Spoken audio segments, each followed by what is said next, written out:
there are three things I want to share with you. Number one, your growth process is complete. Number two, there's nothing going wrong in your life, nor has there ever been. And number three, you're not alone. They are, in fact, what I would call the three biggest secrets that I learned in my conversations with God. The biggest secret of life is that our growth process is complete. In fact, I'll go further. Growth was never necessary to begin with. That you were completely evolved when you came here. That is, at the moment of your birth. You were born in a state of utter perfection. And if you want to see perfection, perfection personified, as I call it, just look into the eyes of a baby. You will see it there. Nothing is wanted, nothing is needed, nothing is missing. You're looking into the face of perfection. Most people don't understand that they were finished with what they imagined they came here to do before they arrived. That the purpose of life was not to somehow get better or grow up, grow up spiritually, or to become somehow more than you now are. That the purpose of life is not to become more than you are, but to be who you are and who you were the moment you arrived.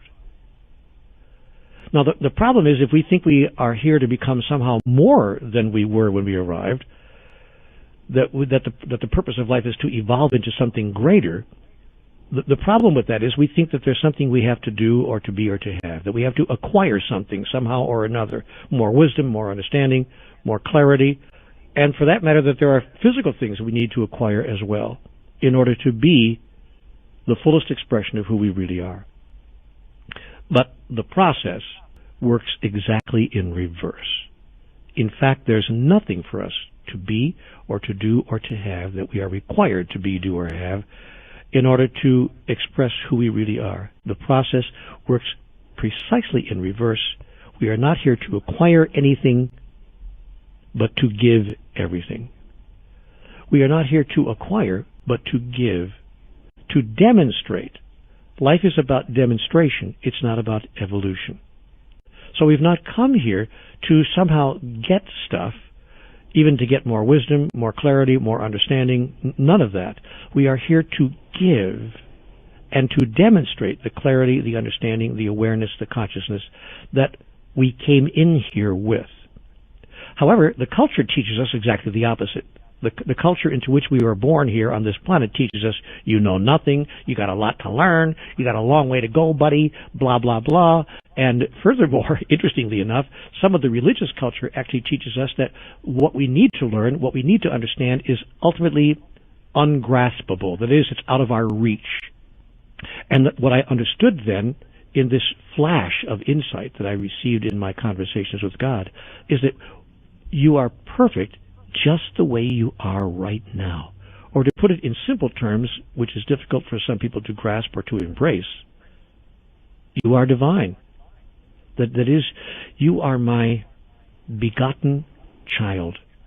Not just my only begotten son, but you are all my begotten sons and daughters in whom I am well pleased. And your job is not to somehow get better or become more than you are now, but simply to demonstrate who you are right now. And why? Why bother demonstrating who you are right now? What's the purpose of that? So that, I was informed, God might know itself experientially through the expression of life in every one of its forms, including the form that we call you. Now, what this meant to me as a practical matter, how you apply that kind of insight into daily life, because people say to me, well, okay, great, but how does that work in 9-to-5 life, is that I discovered that when I give what I wanted to receive as if I already have it, then I would experience the havingness of it. Let me be real clear about that.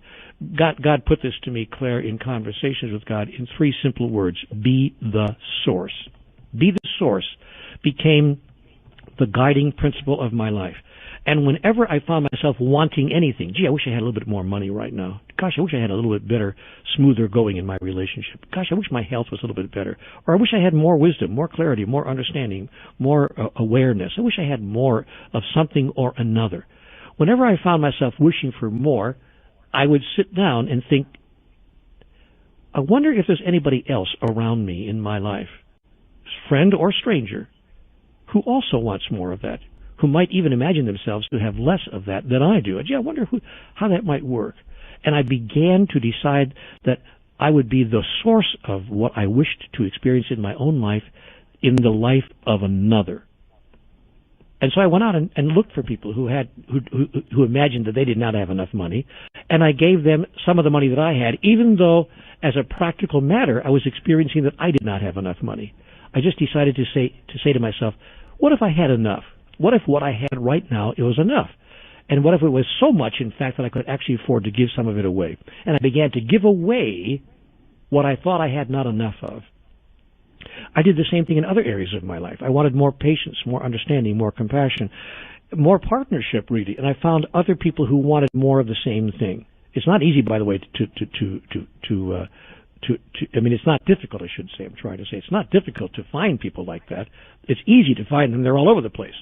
So I simply found people who wanted the same thing I wanted, and I decided to be the source of it, to be the source of compassion, of caring, of understanding, of patience, of forgiveness, and of companionship, and of love. And what I discovered was that when I was a companion to another, and to all others whose lives I touched, suddenly I was companioned, and I was never lonely anymore. When I was the source of patience and understanding and compassion in the lives of others, suddenly I experienced those same things flowing through me, because I discovered that what flows through you sticks to you. And I was able to suddenly experience my havingness of what I thought I didn't have enough of. And as I began to experience my havingness of it, that experience of havingness, what I call in my cosmology havingness, that experience of having that actually acted as a magnet and drew more of it to me, because my purpose was not to have it all for myself, but to give it away. Now, get this twist. My purpose was not to have it for myself, but to give it away. And when your purpose is to give it away to others, the universe supplies you with an unlimited amount of it, because it knows there are a lot of people out there who are suddenly depending on you to be the source of it. And that's the secret of every master who has ever walked the earth. From Jesus to the Buddha, to Muhammad, to any master who has walked the face of the earth, they have become masters by giving what it is they chose to experience to others, and the universe has supplied them with an ample amount of it that they would never run out, because their initial motivation was not to gather it all for themselves, but simply to be a flow-through that others might have it in abundance. That's why some of the masters actually said in these words, I have come that you might have life in abundance and live it even more abundantly. That was their whole purpose, their whole raison d'etre. And when it becomes yours and mine, everything will change. There was a guy he came to one of my retreats in Canada a few years ago. Interesting man. He came to me and he said, he came on a scholarship, because we offer scholarships to our retreats. He said, Neale, I'm here on a full scholarship. I couldn't afford to get in if I wanted to. He said, I have hardly a nickel to my name, but I've heard about your books. I've read a couple of them. Maybe you have something to share with me. He said, because I have nothing right now. I've got 30 cents in my pocket. This is it. That's all I have. And I said, really, are you abundant in nothing? He said, no, I have nothing. I said, you have no humor? Oh, he said, I have lots of humor.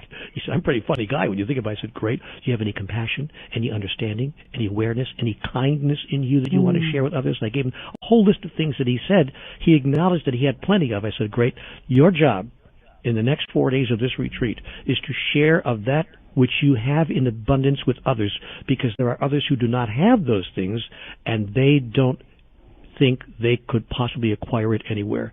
You go out and be the source of that in the next 4 days. And by the way, take that 30 cents you have in your pocket and give it away to 3 people, a dime to 3 people. I want you to walk out of this building and find 3 people to whom a dime is a great deal. And don't think, by the way, they don't exist, because I was out on the street, and what I got was, if I got a dime from 10 people, I had $1, and I could get something to eat. if it was only a bag of fries. He said, okay, I get it. A year later, I go back to the same city in Canada. I think it was Toronto. I think we were in Toronto. And we do a retreat, and this guy shows up. I didn't even recognize him. I swear I didn't know who he was. His hair was cut. He was in an incredible tailored suit. He was wearing shoes that must have been Ferragamos from Italy for $340. Whatever. It doesn't matter what he spent on his clothes, but he was dressed incredibly well, and and I didn't even know who he was. He sat in the first row, and I said to this guy, wow, just as a joke, I really, really, really like that cashmere sweater you're wearing. I said, wish I had one like that. I was just kind of kidding around, getting the room warmed up. And he took the sweater off. He said, I want you to have it. I said, oh, no, I was just kidding. I was just fooling around. He said, no, I want you to have this. You must have this. We looked to be about the same size. In fact, we were. He said, please take this. It had to be a $700 at least cashmere sweater. Wow. And I said, why would you give me this? He said, because of what you gave me. Don't you remember me? Look at me. I said, who are you? He said, I'm the guy from last year who had nothing. And then suddenly I went, oh, because I've seen so many people since then, but my mind clicked. I went, oh my golly, what happened to you? He said, I took your advice. He got into he used his humor and his wit and his charm, because he was a naturally charming guy, and he was a very funny guy and a very naturally humorous guy, and he got a job as a salesman. He began selling real estate, then he began selling cars, because he found out selling cars was easier than selling real estate for him. And no one could say no to this guy. At the end of a year, he was, excuse me for being gross about it, but worth a small fortune. And, wow. And he couldn't stop the goodness of life from falling in on him, because he gave in abundance of what he had, and the universe said, yes, that's what you're doing here. And he got to the same place that I described earlier. He said to me, Neale, I can tell you now, I don't even work for that. I don't even care about it. Here, take this sweater. I want you to have this. It's not about that anymore. And because it's not about those things are falling in on me almost without effort. And he was a walking, living, breathing example of everything that I was sharing. Take a look at ways in which you have already experienced the completion of your evolutionary process. People kind of like, what? I'm not sure what you mean. I say, no, really. I want you to count the ways. Remember the times in your life when you actually expressed yourself at the level of mastery. Has there ever been a time? You know, what I've discovered is that most people are trained, they're culturalized to deny that. They get into, oh shucks, this old thing. Kind of like you say to a lady, I love that dress. Oh shucks, this old thing. So right. So we're culturalized to deny it. But when I want to say gently required them. No. I know there was a moment in your life when you said or did something that only a master would say or do. What was it? They could almost all come up with one or two of those things. I say, aha. So that was a case in which you knew who you really were, and you expressed and experienced that. And we began to gather the stories in real time of people who could, in fact, acknowledge and express their mastery. And I said, now, that you think that was an unusual thing, that is something that is not part of your real nature, and that you somehow simply rose to the occasion. But I am telling you that you are rising to the occasion all the time. How do you suppose you've gotten through to this moment right now? You're talking to me now and telling me nothing's going right, things are horrible, I can't take it anymore, yet here you are still at the front lines. That is mastery. And that is evidence of mastery. That is evidence of your mastery. And your willingness to even search for the next answer is evidence of your mastery as well. Now let's just take that evidence and turn it around and allow other people to experience the mastery that you have already demonstrated. And you will see the whole of your life shift virtually overnight. The second statement that just erupted is that everything in life is going perfectly and you think that it's not. And so the secret here is to turn frustration into celebration, because what you resist persists. Yet what you look at through the eyes of your soul disappears. That is, it ceases to have its illusory form. But we don't understand, most people, and I didn't either before my conversations with God, why are things turning up the way they are? It's all very nice to say that everything is perfect, but it sure doesn't feel perfect to me. Unless you know what it is you're trying to do, and unless you deeply understand the process that is required, in order to do it. In that case, you would see the perfection. And that was the second simple statement that Conversations with God gave me. Statement number 1, be the source. Statement number 2, see the perfection. These are 3-word statements that shifted my whole life. Be the source, see the perfection. Well, how could I see the perfection of living on the street for a year, or having no money, or having my relationship fall apart and my family ripped away from me and my health going downhill? What's perfect about that? Do you mind if I ask? And God would say to me, look, what is happening here is that you are expressing and experiencing the essence of who you really are. And in order to experience the essence, and you're doing that, by the way, God said, as, how can I put this in the vernacular to make it simple, as a favor to me, so to speak. That is, God has created the experience of life itself in physicality as an expression in experience of who and what divinity actually is in its totality. God simply seeks to know itself experientially and is using what you and I call physical life and everything in it, including us, as the means by which to do that. But here's the great secret that Conversations with God told us. In the absence of that which we are not, that which we are is not. That is, it can't be experienced. It can't be expressed. And God gave me a very simple example so that my mind, because my mind couldn't wrap itself around that. You know, when God said that to me, I said, oh, come on, help me out. I mean, I'm not really very advanced here in my thinking process. Could you make that simple for me? God said, sure. Supposing that you decided that you are the light. Let's use a really simple example. Just say these words to me, Neale. I am the light. I said, okay, I am the light. God said, great. Now, how would you know you are the light if there weren't darkness? If you were like a candle in the sun, you'd be there all right, along with a million cajillion other candles, but you wouldn't know yourself as the light because you are, in fact, amidst a million cajillion other candles. The sun wouldn't be the sun without you, by the way. Nay, it would be the sun without one of its candles, and that would not be the sun at all. But how to know yourself as the light amidst the light. And I said, to God, well, you're God, figure something out. And God said, I already did. I will surround you with darkness. Yet when you are surrounded with darkness, raise not your fist to heaven and curse the darkness not, but use the darkness that you might know who you really are. Be a light unto the darkness, that you might express who you really are, and that all those who see you would know who you really are, and by the light of your example, who they really are as well. So I said to God, okay, great example. I like the illustration. I mean, my mind can hear that, but how does that work on day-to-day, on-the-ground life? How do I deal with the so-called darkness that's being foisted upon me, that I encounter every day in my life, to say nothing about the world around me? God said, there's a real simple trick here, Neale. It's called gratitude. Gratitude is the attitude.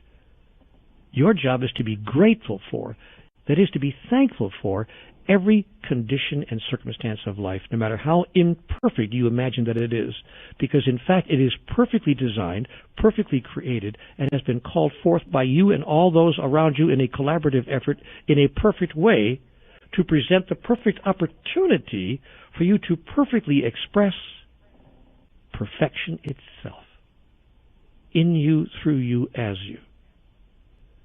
So if you wish to express yourself as kindness, or compassion, or caring, or patience, or understanding, or love, or forgiveness, would you not need conditions and circumstances within which you could become kind, caring, compassionate, loving, and forgiving? Would you not need something to forgive in order to experience yourself as forgiving? Well, yes, I would, God, yes, but does it have to be so much? God said, depends on how much of a master you want to be.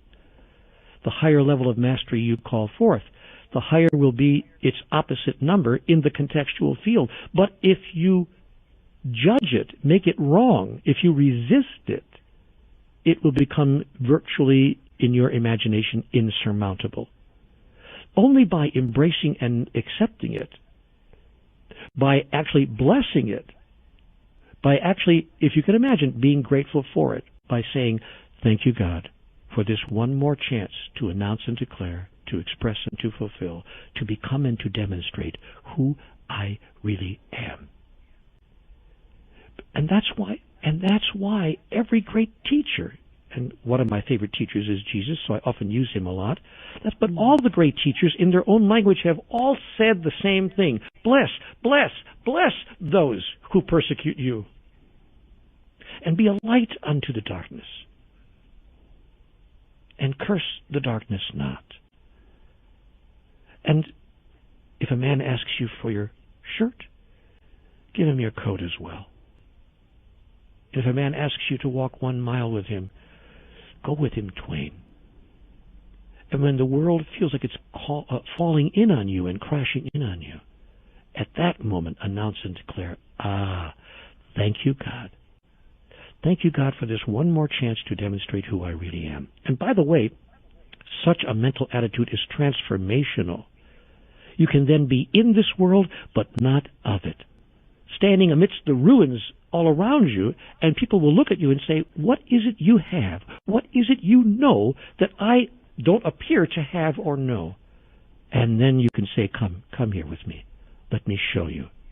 And when enough people understand what you understand, embrace what you embrace, and demonstrate what you demonstrate, all the stuff that causes the world around us to fall apart begins to disappear, because it is no longer needed as a contextual field within which we can express and demonstrate who we really are. We begin to push it further and further away from us, even in fact ultimately off the entire planet as well. But a lot of people say, I've tried this, Neale, it hasn't worked. How much longer does this not having what I want have to go on? It will go on as long as you say that you do not want what you have. If you want what you have, you will ultimately have what you want.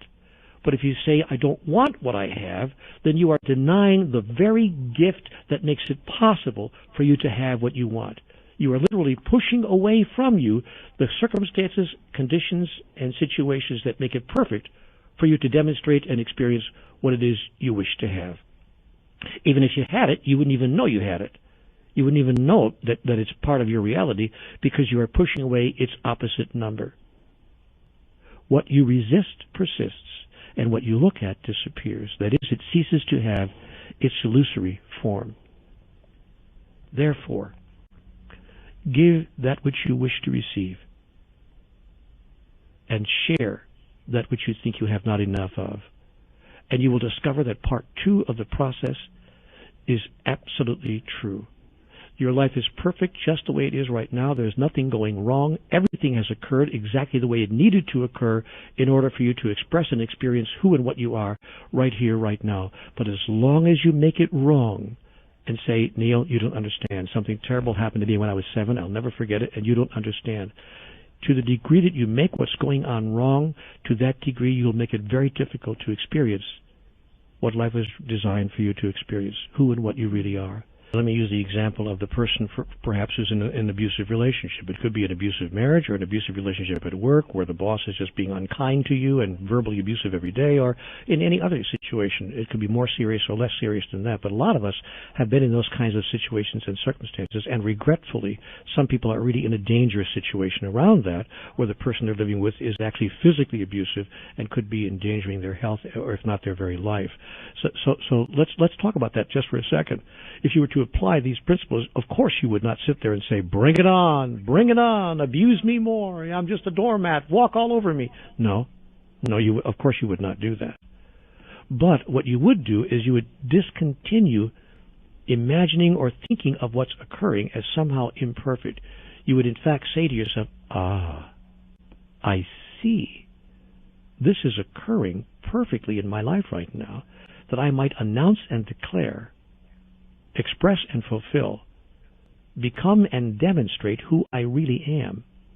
And part of who I really am is not only a person who forgives others when they have forgotten who they really are, but also one who loves the self. That I choose now to demonstrate my love of self And this situation has been perfectly co-created by the lot of us to allow me to demonstrate my love of self. So now I can finally answer the question, what would love do now? Love for myself, and indeed love for the other. I know that these behaviors that you're demonstrating are not new to this particular experience of you and I. I get that this is your deepest understanding of the only way to be and to survive in the world. I'm going to love you out of that. I'm not going to make you wrong for your behaviors because I understand them. I get that the sins of the father have been visited upon the sons, even unto the seventh generation. I get that you are deeply mired in the illusions of life that drive the engine of your experience. I get that. And so I don't even have to forgive you for the abuse that you have placed in the space of our experience. But I will tell you that I will no longer receive and accept that level of abuse from you. I will love myself enough to remove myself from the space of that abuse, and I will love you enough to tell you that you're demonstrating yourself in this particular way. It's not the highest and most glorious aspect of who you are. And in living in that way, when we give ourselves the strength and the courage to remove ourselves from situations such as that, we sometimes discover that the worst thing that ever happened to us turns out to be one of the best things that ever happened. I think that the idea that there's nothing going wrong in my life was one of the biggest shifts and changes that could ever have occurred in my consciousness.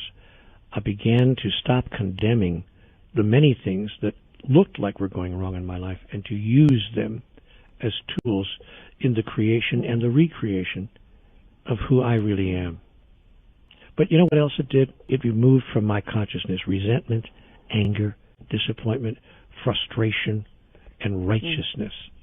And when those 5 elements are removed from one's consciousness, all the poison disappears.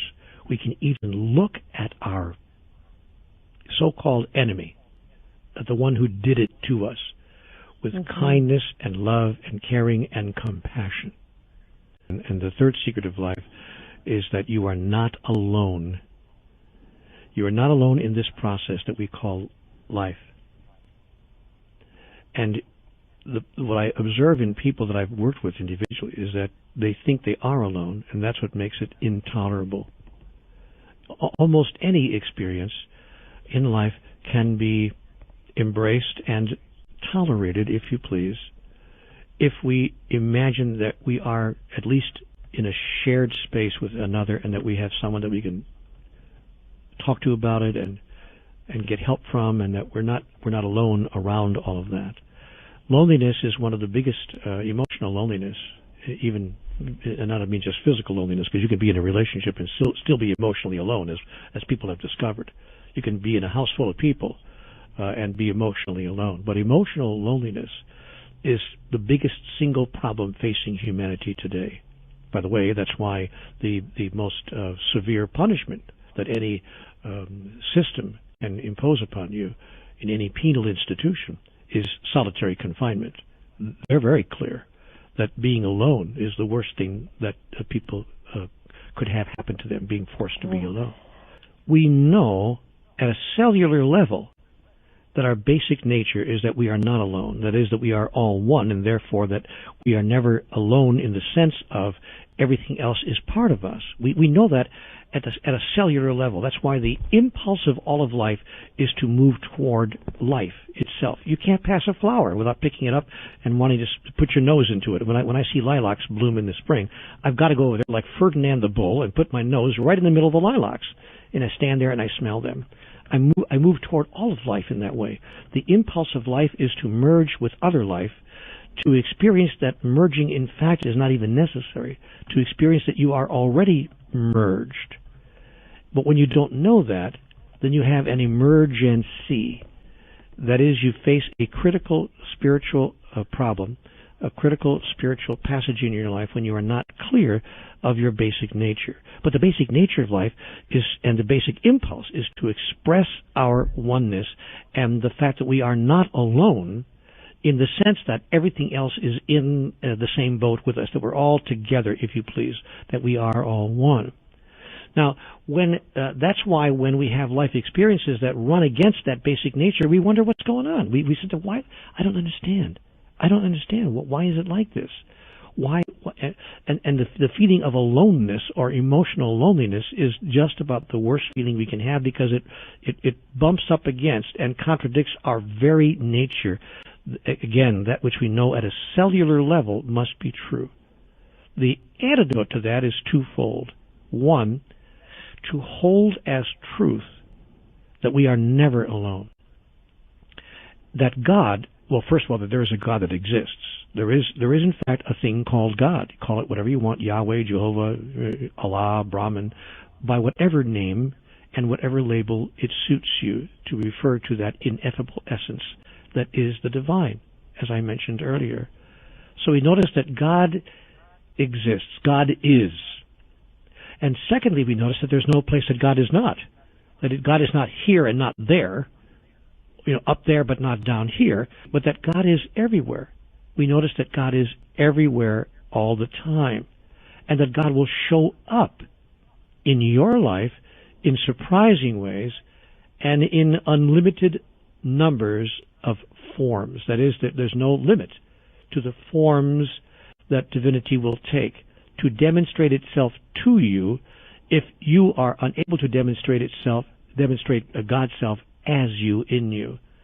And life will continue to inform life about life through the process of life itself. And God will continue to demonstrate God through the process of being God itself. For instance, wouldn't it be interesting if that what's happening right now, if the fact that people are listening to this message right now is God's way of saying, could I be more obvious?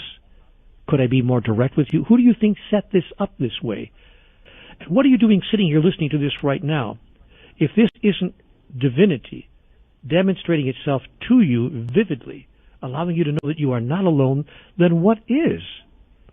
So for me, the awareness that divinity is with me, part of me, in me, as me, and surrounds me, all around me, has allowed me to not feel alone. I can go to sleep at night and I have actual conversations. I sit and I say, hey, God, nice to have a quiet time with you.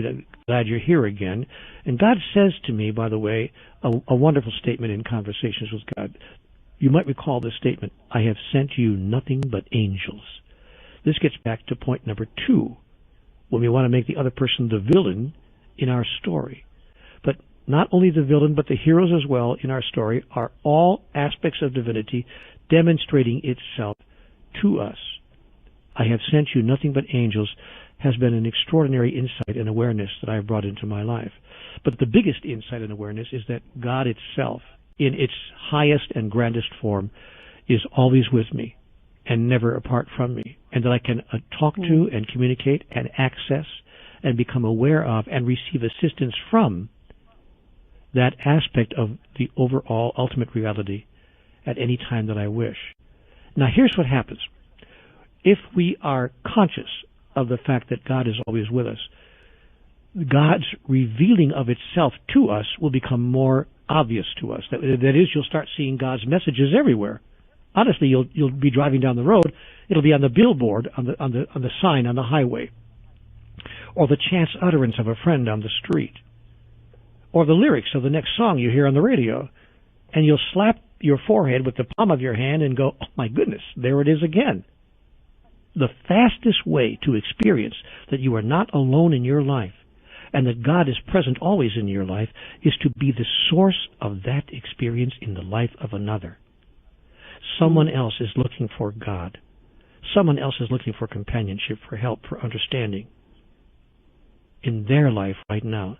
Indeed, someone else is begging for it. But so long as you imagine your life is all about you, you've got to solve your problems first before you can solve it anywhere else, you will have missed the fundamental essence of this message and the primary purpose of life itself. However, if you decide that your job in the next 24 hours, to say nothing of the next 24 years, is to be the source of God's presence in the life of another, you will experience God's presence in your own life. Immediately and automatically. It cannot be any other way. You begin to deal with the challenging moments of your own life in an entirely different way. And you begin to find an inner serenity that you really did not know was possible. You can find that in meditation, in prayer, in other certain kinds of spiritual practices, and those are wonderful practices, but we're talking now about experiencing, or about having those kinds of experiences in the everyday moments of your life. That all of life, in fact, turns out to be a meditation. All of life turns out to be a prayer. And we begin to experience that when we embrace the ever-present notion of God's eternal guidance, wisdom, understanding, clarity, and oneness, that God's eternal oneness with us. But you know, the true reward comes in flipping the axis of our life. If God said something of prime importance to me in conversations with God, and she did, it was this. It was when she said to me, Neale, your life has nothing to do with you. I get that you think that it does, but in fact it doesn't. You're done. You're complete. Everything is over, finished. You don't have to evolve. You don't have to grow. Neale, your life has nothing to do with you. It has to do with everyone whose life you touch. And that doesn't mean be self-effacing and self-sacrificing and do nothing for yourself. Quite to the contrary. Everything you do, you will do for yourself because there's no one else to do it for. However, it means that how you act on your own behalf will be demonstrated in such a way that everyone whose life you touch will be given back to themselves. They will see by the light of your example who they really are. Therefore, in fact, step into the world, knowing that not only is God with you, always, but that God is with everyone else as well, through you. Dare you to say it. Dare you, double dare you. God has arrived in your life this minute because I am here. All God does is remind itself of itself by being itself. Did you hear that? I said all that God does is remind itself of itself by being itself. So you go around and remind all the other aspects of divinity of who they really are by demonstrating who you really are. Let your life so shine before men that they will see who you really are and see themselves in the light of your example. Or as someone put it once before, vividly, I have come that you may have life and that you may have it more abundantly. That's why Beautiful. I am here. And so it turns out, Claire, after all, that life is not about get the guy, get the girl, get the car, get the job, get the house, get the office in the corner, get the kids, get the grandkids, get the promotion, get the bigger house, get the bigger car, get the gray hair, get the retirement watch, get the sickness, and get the hell out. There's more going on in the process of life. In fact, all that I've just said has nothing to do with it. And yet all those wonderful things can be experienced by us, through us, as us. The things we want in our life, relationship, right livelihood, an experience of full expression, creativity, dynamism, wonderfulness, joy, family, all the things we yearn for will come to us without effort when we apply these three secrets. Thank you for watching this video, my friends. I hope you really enjoyed it. Make sure you leave a comment below and please subscribe to this channel. I want to give you so much more. Thank you, and I'll see you next time.